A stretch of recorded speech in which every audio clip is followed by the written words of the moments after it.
Hello to those who are wasting your expensive weekend listening to this presentation, and thank you for your hard work to care current situation of Kabul, Afghanistan. As you may recognize, I'm here to clarify the humanitarian crisis in Afghanistan and suggest proper solutions to the trouble with thousands of people being eager and very willing to make the brave and tragic land peaceful again. Before suggesting the solutions for urgent crisis in Afghanistan, which you may be well aware of, I'd like to emphasize the catastrophe actively unfolding in Kabul, Afghanistan. Taliban, an armed rebel in Afghanistan, has recovered its power upon the country in absolutely drastic ways.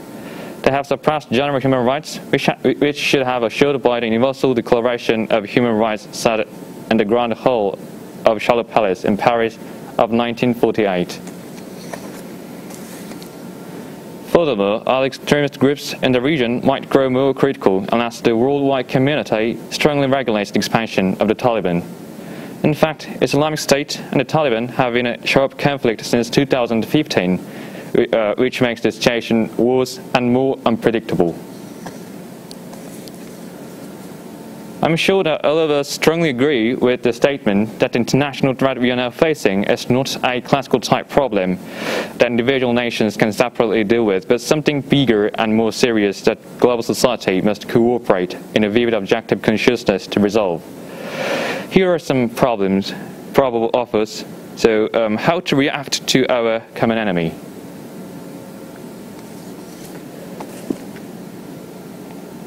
Firstly, the United Nations Peacekeeping Force can be ready to soothe armed conflicts in several countries around Afghanistan.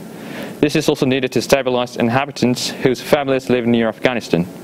Historically, only red rivers of blood and massive mountains of borders could build up peace. Therefore, armed forces are needed for us too.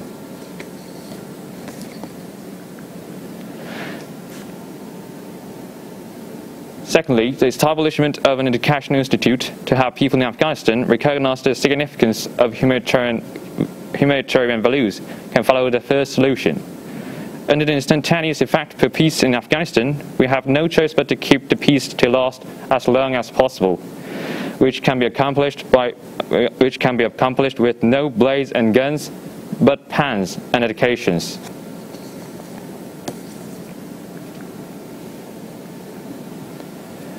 We are not facing a single national threat. This is on an international level, and it is what we must remember and the biggest reason why we have to collaborate upon this problem. Or the lessons we have learned from 2 world wars will be useless, so that we would have an additional class. I want to appreciate you again for listening to my unprepared but perhaps potential explication. Thank you.